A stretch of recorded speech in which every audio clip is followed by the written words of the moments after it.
Hi all, welcome to my channel, welcome to John's Model Making. Today we have Iron Man issue 27 and 28 from Fanhome. Now in issue 27 it's just the little pinky, the little finger that we're doing, and in issue 28 we complete the left hand. We do get more components in 27 for the left hand, but in 28 we have the rest of the parts for the left hand. Now I don't know about you, but I'm really looking forward to doing these, even though we've only got the little finger 2 in 27. But we can also have a look at the comics and the magazines, see what the stories are like. I do read them myself. They do make interesting reading, which is always great when you do one of these partworks that have magazines. But anyway, besides all that, let's get on with the build. So here we have issue 27. I've already ripped the bag open, but I've not got the parts out. Here we have the little finger. Sometimes, there we go. They don't always come off brilliantly, these. Now, there's plastic. I think this cover, yep, that's metal, has a magnet on it. And then we have the small finger. And that is the wrist joint, but we don't need them components today. But we do need these three.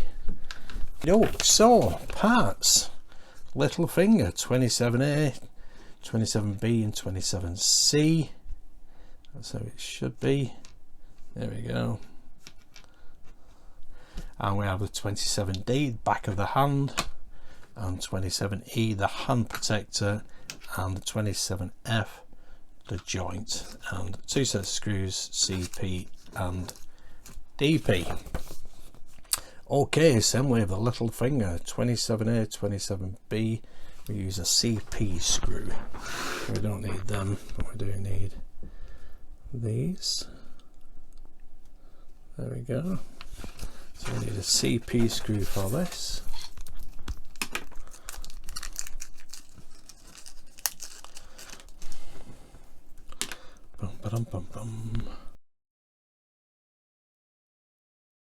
What are you doing? You gonna break his finger? He's in pain. He's been injured. Leave him alone. Sorry. Are you?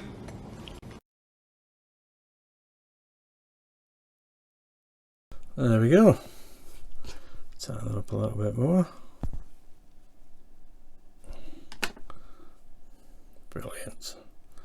There we go, that's the little finger. That is issue 27 complete. Okay, so that's the little finger and the other components for the left hand, which we can do later.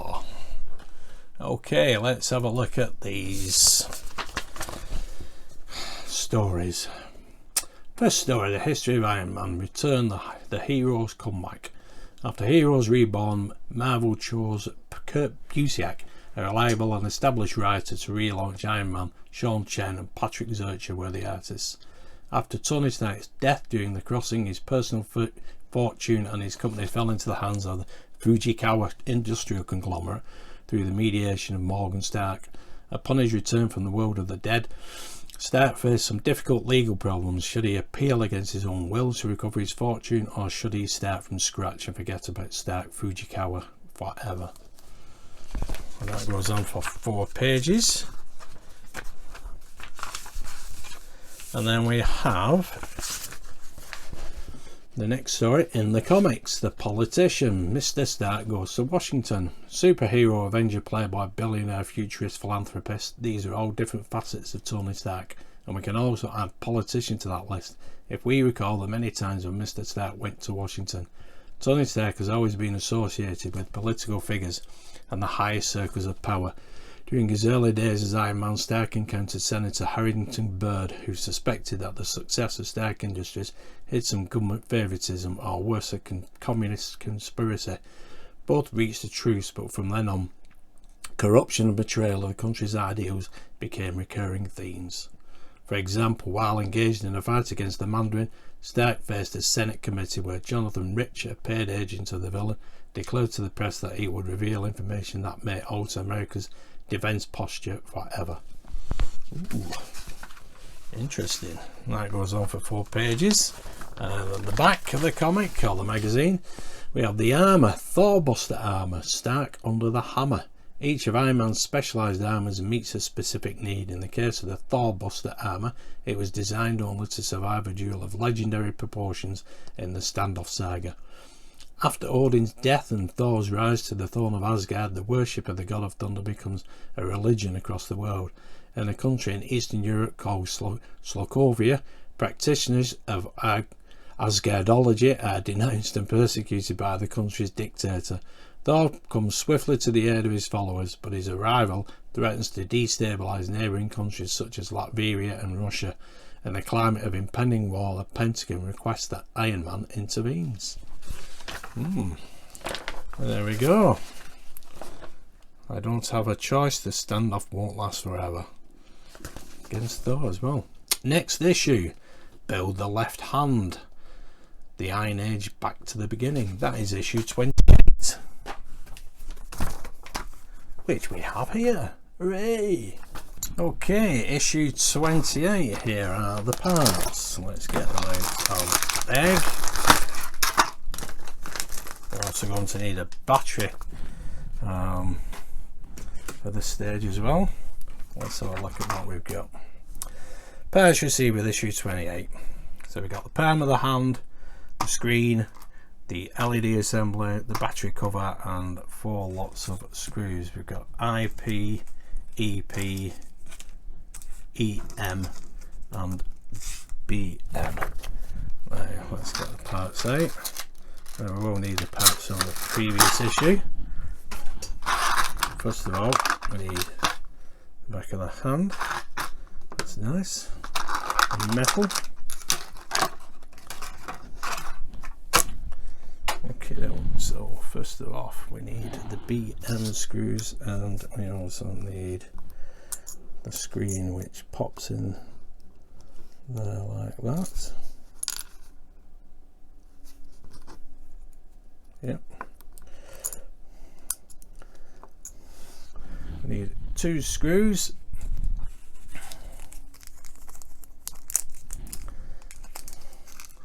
2 BM screws, those.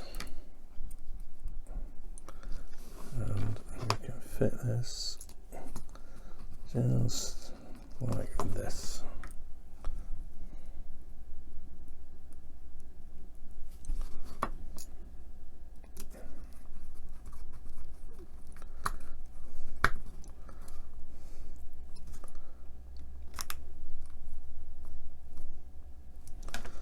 There we go. Lovely jubbly. That's where the LED will shine through. Now what we need is this assembly, and we need to take this switch and place it there like so. Press it down into position there. See if it goes any further.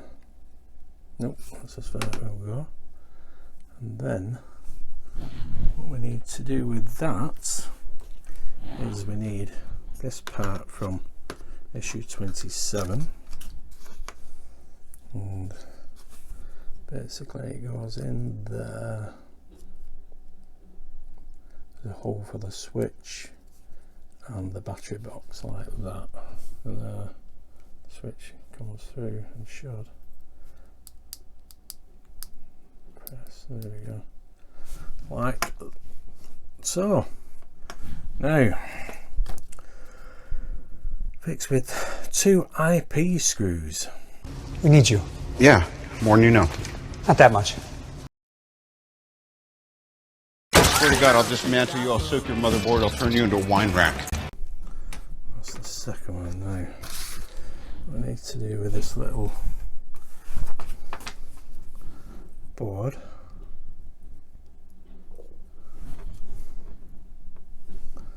is tuck it out of the way basically. Okay, so we need to position this here and tuck all these wires out of the way.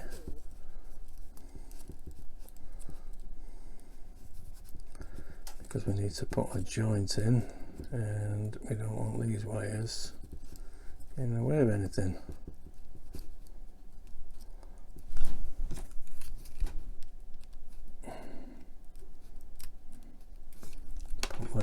like that. That's out of the way.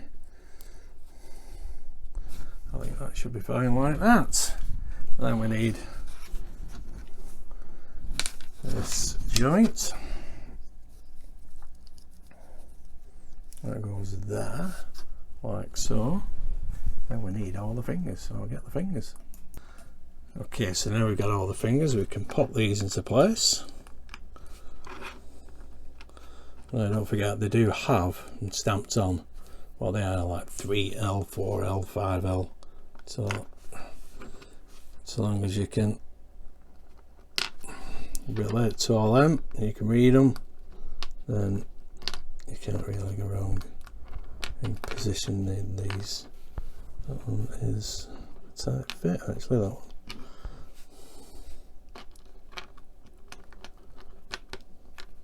Okay, doesn't want to go in properly. Get in. Awkward or what? Okay, that seems to be them in position.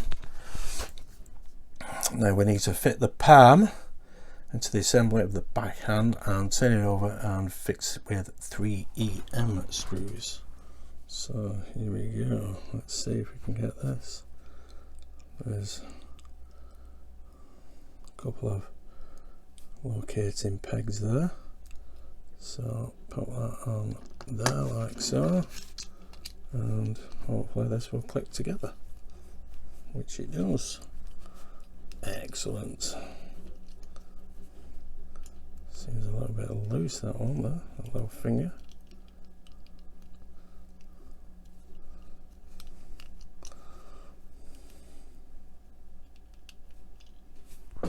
Anyway, so now I need the EM screws. Do do do do do.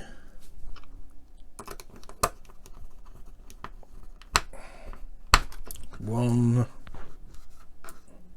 It's got to be fun pointing on the hand, on the arm. This. The right hand went on a lot easier than I expected it to, actually.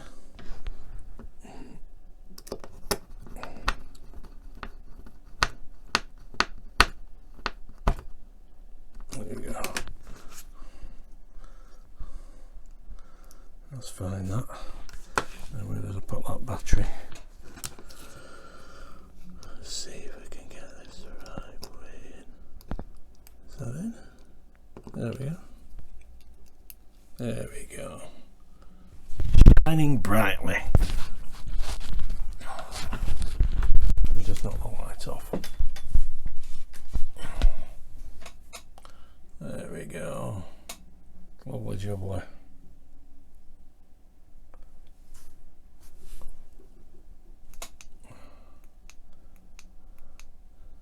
Brilliant. Right, all we need to do is fit that in place there, and for that I would imagine we use an EP screw. Yes we do. Alright, screwdriver.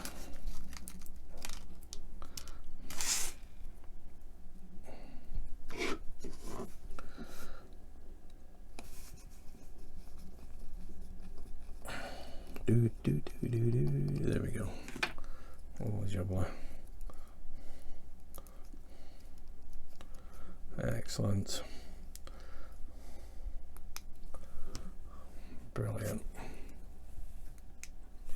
Okie doke, and all we need to do with that piece is pop it there like so. Now what we need to do is pop this on the arm. So just grab the arm. And here we have the arm. Right, now let's see if we can do this first time. Oh, look at that. Excellent. Brilliant stuff.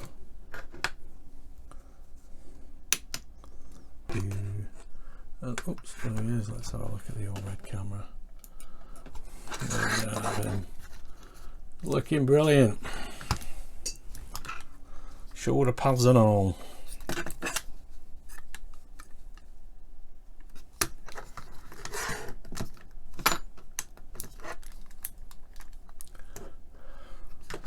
Excellent. Let me get the rest of what we've done. There's the other arm.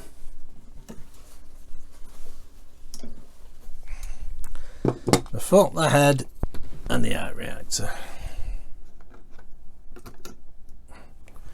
Brilliant.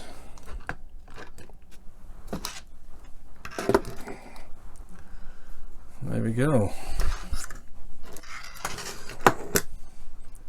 Excellent stuff. That weren't too bad, was it? I thought it was going to be a right pain. That's probably popping that hand on, but it wasn't. Just like the first one, pretty straightforward. There's all the other parts in place. Right, let's have a look at what we got in the magazine. Number 1, the history of Iron Man, the Iron Age, back to the beginning. In 1998, Kurt Busiek, writer at the time of Avengers and Iron Man, created Iron Man the Iron Age, a 2-issue miniseries that revisited the very first adventures of Tony Stark. In Iron Man the Iron Age, Kurt Busiek took a new look at Iron Man's origin story as first seen in the early 1960s. Busiek showed his love for the character of Iron Man and his encyclopedic knowledge of the hero's story and continuity. It was a new idea, though the term retroactive continuity was not common at the time.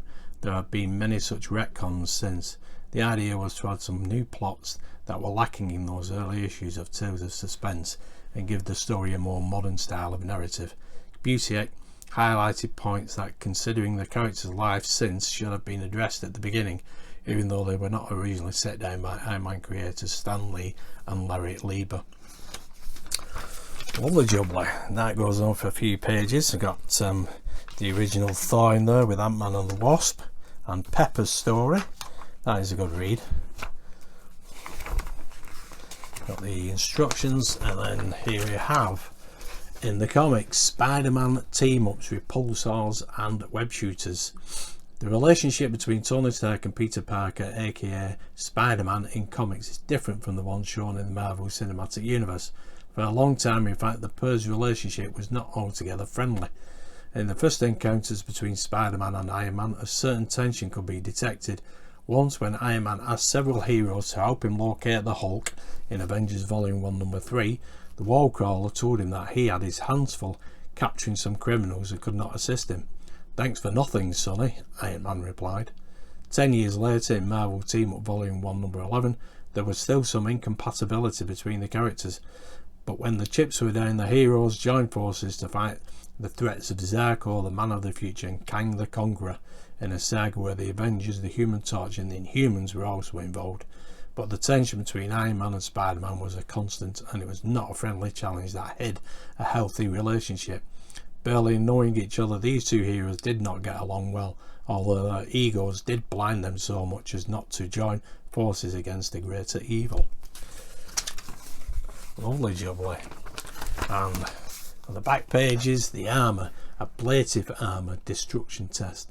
Iron Man has faced enemies wearing all-powerful alien rings, has looked into the eyes of death and travelled back in time to ancient Camelot. It's hard to imagine that the thermostat in his hotel room could ever be a threat. In recent times, Tony Stark has had a lot of trouble with his armour. Maybe his mind has been externally controlled, or a poorly planned design has seen his healing capabilities diminished. Even the artificial intelligence of the armour has turned against him. However, Stark could not imagine that his rest in a luxurious room in Las Vegas was going to be interrupted by a nanoplasm that sneaks into the room through the thermostat, impregnates his armour and mutates it into an entity with less than peaceful intentions. The incident sparks the inventor's paranoia, so he produces a new armour to avoid these recent problems. He calls this prototype the ablative armour because, according to Stark himself, it's meant to degrade as it gets hit. That is, it uses a similar system to the coating of ceramic tiles that form the thermal shield of a spaceship. Lovely jubbly. Now, next issue, build the left knee joint so we're onto the legs. That's in issue 29, and issue 30 will carry that on. Brilliant. Well, I love that. I hope you enjoyed that today. Anyway, if you did, please give us a big thumbs up, hit that subscription,